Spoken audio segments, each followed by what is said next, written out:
اعوذ باللہ من الشیطان الرجیم، بسم اللہ الرحمن الرحیم۔ معزز خواتین و حضرات، السلام علیکم ورحمۃ اللہ وبرکاتہ۔ آج گوشہ کمال کی نشست نمبر 89 یعنی 89 ہے۔ ہم آج مکہ مکرمہ سے مدینہ منورہ کی طرف سفر کر رہے ہیں۔ اس سفر کا کچھ حال اور مدینہ منورہ کی کچھ باتیں آپ کے ساتھ آپ کی زبان میں کہوں کہ شیئر کریں گے یا اس سے آپ کو بھی آگاہ کریں گے۔ مکہ مکرمہ کے قابل ذکر مقامات دیکھنے کے بعد ہم نے مدینہ منورہ کی طرف سفر کا ارادہ کیا، لیکن طے یہ پایا کہ یہ سفر رات کے وقت کیا جائے، کیونکہ دن کے وقت مکہ سعودی عرب میں دن کے وقت بہت گرمی ہوتی ہے، شدید قسم کی گرمی، اس میں سفر کرنا چاہے ایئر کنڈیشن گاڑی کیوں نہ ہو آسان نہیں۔ چنانچہ ہم نے رات کو مکہ مکرمہ سے اسی اپنی گاڑی میں جو ہم ریاض سے کرائے پر لائے تھے مدینہ کی طرف سفر اختیار کیا۔ ہمارا راستہ طریق ہجرت کہلاتا ہے۔ یہ وہ راستہ ہے جہاں حضور صلی اللہ علیہ وسلم نے اپنے بہت خاص صحابی، بچپن کے دوست حضرت ابوبکر صدیق رضی اللہ تعالیٰ عنہ کے ساتھ مکہ سے مدینہ تک کا سفر کیا تھا۔ اور خوبی یہ تھی کہ اس سفر کے دوران دشمن حضور صلی اللہ علیہ وسلم کی تلاش میں ان کے پیچھے اونٹنیاں اور گھوڑے دوڑا رہے تھے، لیکن اللہ تعالیٰ نے ان کو محفوظ رکھا اور اس میں حضور اکرم صلی اللہ علیہ وسلم کے ساتھ حضرت ابوبکر صدیق رضی اللہ تعالیٰ عنہ نے جو ساتھ دیا وہ مثالی تھا اور تاریخی تھا، اس لیے کہ حضور کے ساتھ ساتھ حضرت ابوبکر صدیق کی بھی جان کو خطرہ لاحق تھا، تو اپنے دوست کی خاطر جان کو خطرے میں ڈال کر سفر کرنا یہ حضور صلی اللہ علیہ وسلم کے قریب ترین ساتھی ہی کو زیبا تھا۔ چنانچہ ہم نے جو اس طریقے ہجرت پہ سفر شروع کیا تو فوراً خیال آیا کہ اونٹنی پر مکہ سے مدینہ تک کا سفر اور اس زمانے کے ناہموار راستے، جگہ جگہ پہاڑیاں، ریگستان، مشکلات، ان سب کو عبور کرتے ہوئے کس طرح انہوں نے سفر کیا ہوگا۔ اور آج ہمیں کہ ایک ایئر کنڈیشن گاڑی میں ایک ایسے راستے پر جا رہے ہیں کہ جو دو رویا ہے اور ہر رو میں کئی برقی چھوٹے چھوٹے قمقمے لگے ہوئے ہیں سڑک پر، تاکہ ہر گاڑی کو اپنے راستے پر چلنے کی آسانی ہو اور دوسری طرف سے آنے والوں کو بھی آسانی ہو۔ تو وہ رنگ برنگی جو چھوٹے چھوٹے قمقمے لگے ہوئے تھے وہ دراصل وہ ظاہر کرتے تھے کہ مثال کے طور پر کہ پیلے رنگ کی پوری پٹی ہے مکہ سے مدینہ تک چھوٹی فرش پر یا سڑک پر روشنی کی، تو اس سے پتہ چلتا ہے کہ ادھر تیز رفتار گاڑیاں چلیں گی، ادھر درمیانی رفتار کی، ادھر کم رفتار کی سلو رفتار کی گاڑیاں چلیں گی۔ اسی طرح آنے والوں کے لیے بھی تو وہ روشنیاں جو تھی پورے سڑک پر وہ دراصل رفتار کی حد بھی بتا رہی تھی۔ اچھا، میں پہلے بتا چکا ہوں کہ مکہ حجاز سے جب ہم چلے ہیں تو پورے راستے میں روشنیاں، بہت بڑے بڑے بلب لگے ہوئے، اور ان کی روشنی سے لوگ راستے میں صحرا میں جگہ جگہ رک کر اور پکنک مناتے تھے۔ آج بھی شاید وہ سلسلہ ہو۔ یہ میں بات کر رہا ہوں 1986 کی، جس کو کم و بیش 34 سال ہو چکے ہیں۔ تو عرض یہ کر رہا ہوں میں کہ مدینہ منورہ میں ہمارے دوستوں میں جو ساتھ جا رہے تھے ان میں سے کسی ایک کے عزیز ملازمت کرتے تھے کسی کولڈ ڈرنک فیکٹری میں، مجھے جہاں تک یاد پڑتا ہے اس کا نام تھا RC کولا۔ تو انہوں نے، ان دوست نے ہمارے قیام کا انتظام اپنی اس فیکٹری میں یا جو جگہ تھی وہاں پر کیا تھا۔ ہم نے وہاں قیام کیا، نہا دھو کر ہم جب تیار ہوئے تو اس کے بعد مدینہ گئے، لیکن اس سے پہلے ہم نے ایک جگہ رک کر ان کا انتظار کیا۔ فون پر بات ہو رہی تھی ان سے، تو انہوں نے کہا تھا کہ فلاں جگہ پہنچ جائیں آپ لوگ، رک جائیں وہاں، ہم آ رہے ہیں۔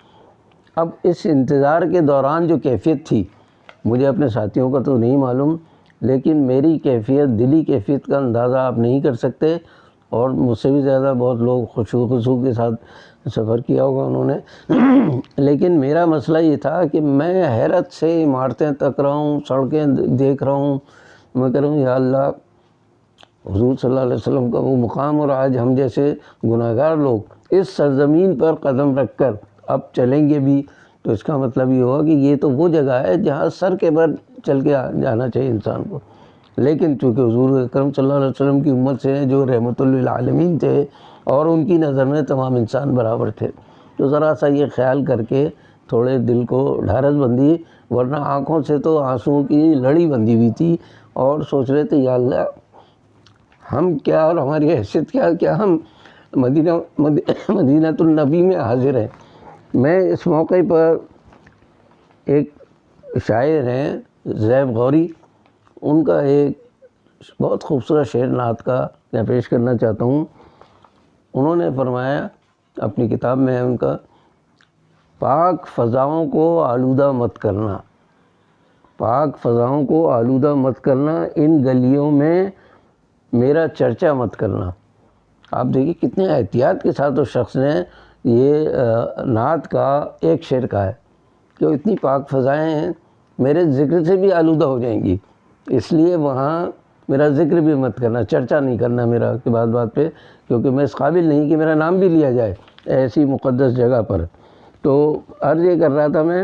کہ یہ راستے اور گلیاں، ان سے ہم گزرے بعد میں بھی، تو خیر وہاں پہنچے ہم، جو ہمارے مقام تھا جہاں ٹھہرنا تھا ہمیں، وہاں سے ہم نہا دھو کر، اتفاق سے وہ جمعے کا دن تھا، ہم تیار ہو کر مسجد نبوی کی طرف روانہ ہوئے جمعے کے وقت۔ تو اس زمانے میں مسجد نبوی اتنی کشادہ نہیں تھی جتنی آج ہے، اندر کا جو حصہ تھا وہ تو ہمارے جانے سے پہلے بھر چکا تھا۔ اب باہر ہمیں جہاں جگہ ملی وہاں چادروں کی چھت پڑی ہوئی تھی، اور شدید گرمی تھی، اندر تو اے سی چلتے ہیں بہت زیادہ تیز، لیکن باہر ہمیں رہنا پڑا، اور بہت گرمی کے عالم میں ہم نے نماز جمعہ ادا کی۔ لیکن وہاں کی حاضری کا کیف اور سرور اتنا زیادہ تھا کہ ہم سب ان کلفتوں کو، پریشانیوں کو یا گرمی کو بھول گئے۔ پھر اس کے بعد جب ہم نماز پڑھ چکے تو باب السلام جو دروازہ ہے اس سے اندر داخل ہوئے اصل عمارت کی طرف، مختلف مقامات پر یہ سمجھ لیں کہ نوافل ادا کرتے ہوئے بالآخر ہم روضہ نبی صلی اللہ علیہ وسلم کی جالیوں کے سامنے کھڑے ہو گئے۔ اب وہاں پیچھے کی طرف جالیاں تھیں، اور ان میں 3 دائرے تھے، ایک بڑا دائرہ اور 2 چھوٹے چھوٹے دائرے۔ تو وہاں کے جو لوگ محافظین ہیں انہوں نے بتایا کہ ایک دائرہ جو ہے اس کے پیچھے حضور صلی اللہ علیہ وسلم کا روضہ مبارک ہے، اور برابر میں جو 2 چھوٹے دائرے ہیں وہاں ان کے نہایت پیارے احباب اصحاب حضرت عمر فاروق رضی اللہ تعالیٰ عنہ اور یار غار جنہیں کہتے ہیں ہم، حضرت ابوبکر صدیق رضی اللہ تعالیٰ عنہ، ان دونوں کے مزارات بھی وہاں ہیں۔ تو ہم نے حضور صلی اللہ علیہ وسلم پر درود و سلام کا نذرانہ پیش کیا ان کے پاس۔ اس کے بعد حضرت ابوبکر صدیق اور حضرت عمر فاروق رضی اللہ تعالیٰ عنہما، ان دونوں پر بھی ہم نے ان کے لیے بھی فاتحہ خوانی کی، اور صلاۃ و سلام کا نذرہ ان کی خدمت میں بھی پیش کیا۔ اب میں ایک بات پھر دہرانا چاہ رہا ہوں مکہ مکرمہ کے حوالے سے، میں بڑا اس معاملے میں بڑا قدامت پسند ہوں۔ مجھے مدینہ منورہ کی بھی شاندار عمارت، بہت خوبصورت عمارت ہے، اس میں کوئی شک نہیں ہو، لیکن بڑا دل چاہتا تھا کاش اس دور کا کوئی منظر ہمارے سامنے ہوتا، ہم دیکھتے کہ کس طرح حضور صلی اللہ علیہ وسلم، صحابہ کرام، ازواج مطہرات کس طرح قیام پذیر تھے، اور کس طرح وہ مسجد نبوی کی طرف آ کر پھر نماز بھی پڑھتے تھے۔ تو وہ سمجھ لیں کہ وہ ایسا دل چاہتا تھا کہ وہ ایک منظر بھی کہیں محفوظ کیا گیا ہوتا تو ہمارے سامنے آتا۔ اب تو بہت سی وہاں کی چیزیں جو ہیں ختم ہو چکی ہیں۔ بہرحال مدینہ منورہ میں ہمیں یہ سعادت حاصل رہی کہ مختلف مقامات جو ہے، مقدس مقامات، یادگاریں، ان سب پر ہم نے حاضری دی، اور ایک اور ہمارے ساتھ اچھی بات یہ رہی کہ ہم طائف بھی گئے۔ عام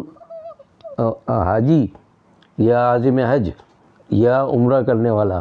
وہ اس کو اجازت نہیں ہوتی مکہ اور مدینہ کے علاوہ کہیں باہر جانے کی۔ ہم چونکہ وزٹ ویزا پہ تھے اور اجازت لے کر آئے تھے اپنے اخبار کے لوگوں سے، تو ہمیں طائف تک جانے کی اجازت ملی۔ وہاں ہم نے ایک رات گزاری، اور اس رات میں کھانے کے بعد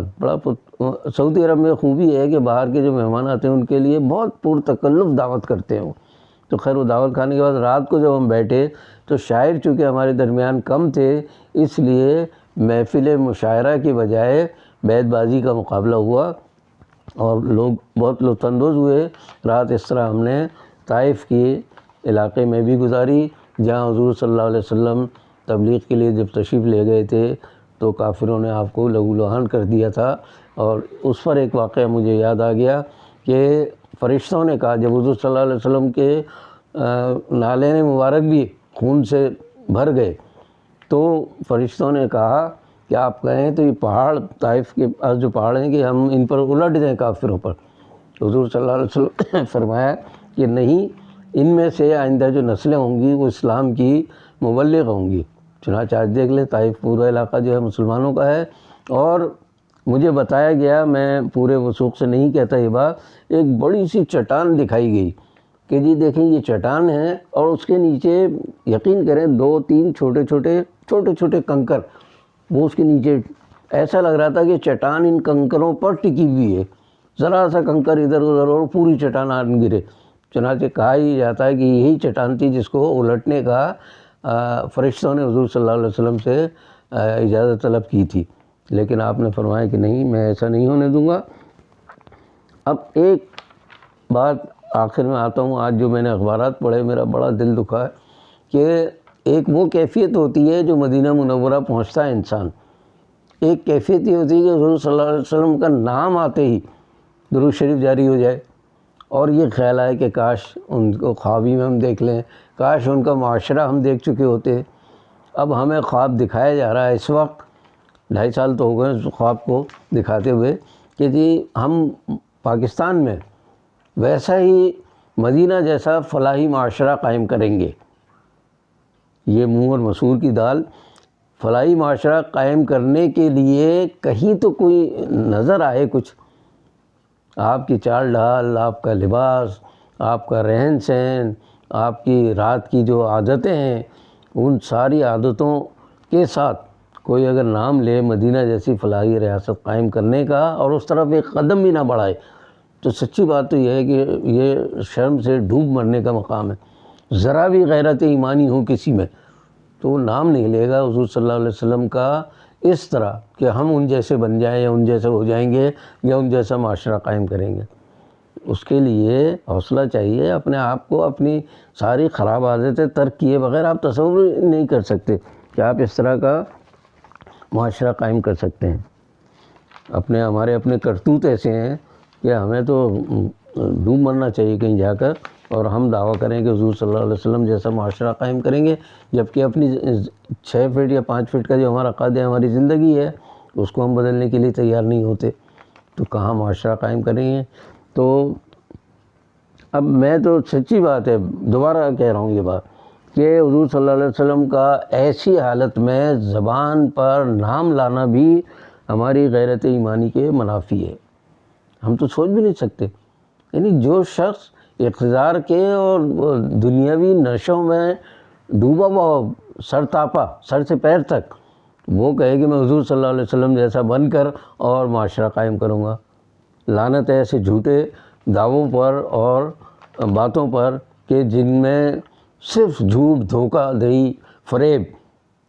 پتہ ہے کہنے والے کو بھی کہ ایسا نہیں ہو سکتا، لیکن عوام کو بیوقوف سمجھ کر بار بار کہہ رہے ہیں کہ نہیں بس اب ہونے ہی والا ہے یہ کام، تھوڑا سا انتظار کر لیں۔ 2.5 سال جو لوگ انتظار کر چکے ہیں اور 2.25 سال جن کے باقی رہ گئے ہیں، اب کیا کوئی انتظار کرے گا اور کس طرح ان کی بات پر یقین کرے گا؟ عالم تو یہ ہے کہ حضور صلی اللہ علیہ وسلم تو عام انسانوں کی طرح زندگی گزارتے تھے، پتھر پر سر رکھ کر آپ لیٹ جاتے تھے، سو جاتے تھے۔ یہاں یہ عالم ہے کہ بڑے سے بڑے محلات ہیں اور عوام بیچارے کچی جھوپڑیوں سے بھی محروم ہیں، صاف پانی سے بھی محروم ہیں، اور اس پر ترا یہ کہ ان کے پاس جو چھوٹی موٹی سہولتیں موجود ہیں ان کو بھی چھیننے کی کوشش کی جا رہی ہے۔ آپ دیکھیے مہنگائی کا عالم دیکھ لیجیے، روزانہ دعویٰ کرتے ہیں بس مہنگائی ہمارے یہاں تو ختم ہو رہی ہے، اب بالکل اب ہم جا رہے ہیں اچھائی کی طرف۔ اور جب کہ ابھی پچھلے 1-1.5 مہینے کے اندر اندر پیٹرولیم مصنوعات کی قیمتیں 3 بار بڑھائی ہیں۔ جنوری میں 2 مرتبہ قیمتیں بڑھی ہیں پیٹرولیم کی، اور فروری کو آج 2 دن ہوئے ہیں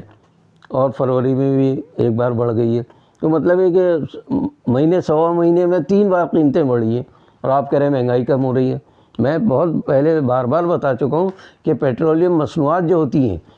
ان کی قیمتوں میں اضافہ دراصل ایک شیطانی چکر چلانے کے مترادف ہوتا ہے۔ اس کے بعد تمام چیزوں کی قیمتیں بڑھتی ہیں۔ اور ویسے بھی دیکھ لیں آپ، آٹا اس وقت صوبہ سندھ میں 80 روپے کا 1 کلو مل رہا ہے، اور آپ کہہ رہے ہیں ہمارے تو آٹے کی یا گندم کی کوئی قلت ہی نہیں ہے، افراط سے ہے ہمارے پاس۔ جب آپ کے افراط سے ہے تو آپ 80 روپے کلو بیچ رہے ہیں، خدا نہ خواستہ قلت پیدا ہو جائے گی تو آپ تو بھوکا مار دیں گے عوام کو۔ اب اس کے بعد 2 چیزوں پر اپنی ساری رٹ لگا رکھی ہے۔ ایک یہ کہ میں NRO کسی کو نہیں دوں گا، یعنی کوئی رعایت نہیں دوں گا۔ رعایت ظاہر ہے غیروں کو تو نہیں دی انہوں نے، جو مخالف پچھلی جو حکومتیں کر کے گئے ہیں ان کو تو نہیں دی، یا دی بھی ہے اس طرح کہ عام انسان تو باہر جا نہیں سکتا اگر مجرم ہے۔ آپ جن لوگوں کو مجرم سمجھ رہے ہیں ان کو باہر جانے کی پوری اجازت ہے۔ تو ایک بات تو یہ ہے کہ جی میں کسی کو نہیں چھوڑوں گا، اور چھوڑ رہے ہیں، اور اپنے لوگوں کو تو کھلی چھوٹ دے رکھی ہے کہ جو چاہیں کہ چینی کی قیمت بڑھائیں، پیٹرول کی قیمت بڑھائیں، سبزیوں کی، گوشت کی، کسی بھی چیز کی قیمت بڑھاتے جائیں آپ، یہاں تک کہ بنیادی ضروریات، پانی بھی سستا نہیں ملتا ہمیں تو یہ صورت ہے، اور اس میں دعویٰ ہے۔ اچھا دوسری جو رٹ ہے وہ رٹ یہ ہے کہ پرانے لوگ چونکہ لوٹ کر کھا گئے ملک کو، تو ہم مہنگائی کرنے پر مجبور ہیں۔ ایک طرف کہتے ہیں کہ ان کی وجہ سے مہنگائی ہو رہی ہے، یہ ڈالر کی قیمت اوپر جا رہی ہے یا فلاں چیز کی، تو مہنگائی جو ہو رہی ہے پرانے لٹیروں کی وجہ سے ہو رہی ہے۔ تو بھائی 2.5 سال میں آپ ان لٹیروں کی حد تک ہی روک دیتے رہے۔ ان لٹیروں نے جنہوں نے لوٹ کر کھایا ہے ملک کو، انہوں نے عوام کو اس قدر ذلیل و خوار نہیں کیا تھا جتنا آپ 2.5 سال کے اندر کر چکے ہیں۔ مہنگائی ان کے دور میں ایک حد پر آ کر رکی بھی تھی۔ آپ کیا تو 2.5 سال میں میرا خیال ہے ہر دوسرے تیسرے روز کسی نہ کسی چیز کو مہنگا کر دیا تھا۔ آپ نے وعدہ کیا کہ جناب میں 1 کروڑ ملازمتیں دوں گا، 2.5 سال ہو گئے، 2.5 سال میں 1 کروڑ چھوڑ کر 1000 ملازمتیں دینے کی بھی کوئی اطلاع نہیں آئی ہے ان کے۔ الٹا 25 لاکھ کے قریب لوگ بے روزگار ہوئے ہیں، کم سے کم 25 لاکھ بے روزگار ہوئے۔ اگر آپ نے 5-10 ہزار کئی ملازمتیں اپنے لوگوں کو دے بھی دی تو کون سا بڑا احسان کیا۔ پھر یہ کہ میں مکانات دوں گا، یہ دعویٰ تھا، اور کتنے مکانات؟ 50 لاکھ مکانات۔ اب لوگوں کے ذہن میں آیا کہ 50 لاکھ مکانات غریبوں کو مل جائیں گے، پتہ ہی چلا غریبوں کو نہیں ملیں گے، وہ مکان ملیں گے بلڈرز کو۔ یہ کام دیا گیا ہے کہ آپ بنائیے اور قسطوں پر لوگوں کو دیں۔ اب قسطوں میں سب کو معلوم ہے تھوڑے سے پہلے ایڈوانس رقم جمع کرانی پڑتی ہے، اس کے بعد جو لوگ کھانے پینے سے بھی محروم ہیں اس وقت وہ کیا قسطیں ادا کریں گے۔ اس کا مطلب یہ ہے کہ آپ کے مکان کا منصوبہ بھی فراڈ، دھوکہ ثابت ہوا۔ اس کی طرف ہے ہی نہیں کوئی توجہ، تو کیسے کریں گے۔ تو یہ 2 بات۔ ایک اور بات بڑی دلچسپ، میں حیران ہوتا ہوں کس قدر ڈھیٹ لوگ ہیں یہ، کہ کہتے ہیں جی پیٹرول میں اضافے کی جو ہمارے پاس سمری آئی تھی، مثال کے طور پر 13 روپے اضافے کی سمری آئی تھی، لیکن ہم نے عوام کا خیال کیا، ہمیں بڑی ہمدردی ہے عوام سے، اور ہم نے اس میں 2 یا 2.5 روپے اضافے کی اجازت دی، صرف بڑا احسان کیا عوام کا۔ بھائی آپ تو کہتے ہیں کہ نہیں اس کو کم کرو جو اب ہے اس سے بھی۔ آپ نواز شریف سے آپ نے حکومت چھینی تھی، اس وقت کے اگر حساب سے لے آئیں پیٹرول کی قیمت تو چلیے مان لیتے ہیں آپ، اور تنخواہیں نہ بڑھائیں، لوگوں کی پریشانی، تو پیٹرول سے ساری چیزوں کی قیمتیں خود بخود نیچے آ جاتی ہیں۔ تو اب آپ دیکھیں کہ کہہ رہے ہیں حالات اب بہت اچھے ہوتے جا رہے ہیں، دیکھیں آپ مہنگائی کم ہو رہی ہے۔ مہنگائی کتنی کم ہوئی ہے، حیرت ہوتی ہے، شرم آتی ہے کہتے ہوئے۔ اخبار میں آج کیا ہے کہ 0.25% 0.25% بعض چیزوں میں کمی ہوئی ہے۔ اب حساب لگا لیں کہ 1000 روپے کی کوئی چیز لینے جائیں گے تو شاید 15-20 روپے یا 25 روپے زیادہ سے زیادہ کہ جی یہ رعایت ہو گئی، جبکہ آپ 100 گنا 2 گنا 4 گنا پہلے بڑھا چکے ہیں اور آپ اتنا کم کر رہے ہیں، تو کہہ رہے ہیں جی مہنگائی کم ہو رہی ہے۔ اور اس کے بعد ایک اور بات، جو اپوزیشن کے لوگ ہیں جو اس حکومت کے پیچھے پڑے ہوئے ہیں، ان میں بھی کوئی شریف آدمی نظر نہیں آتا، نام کے تو شریف ہیں ان میں، لیکن حقیقتاً انہوں نے بھی لوٹا ہے، بہت زیادہ لوٹا ہے، اور آج بھی انہیں ساری سہولتیں حاصل ہیں۔ اس کی ایک مثال لے لیجئے، بھٹو صاحب جو تھے، ان کی بیٹی بے نظیر بھٹو، ان کا بیٹا بلاول بھٹو، جبکہ حالانکہ زرداری ہے، ان کے باپ کا نام تو بلاول زرداری کہنا پسند نہیں کرتے، وہ اللہ جانے ان کے نام سے نفرت ہے یا کیا ہے، بلاول بھٹو۔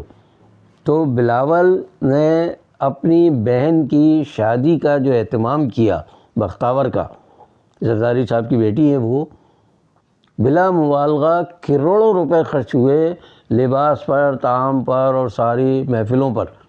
کروڑوں روپے، اور دعویٰ کرتے ہیں یہ عوام کی خدمت کا۔ سندھ میں جو حال ہے لوگوں کا، سندھ میں پیپلز پارٹی کی حکومت ہے کئی برسوں سے،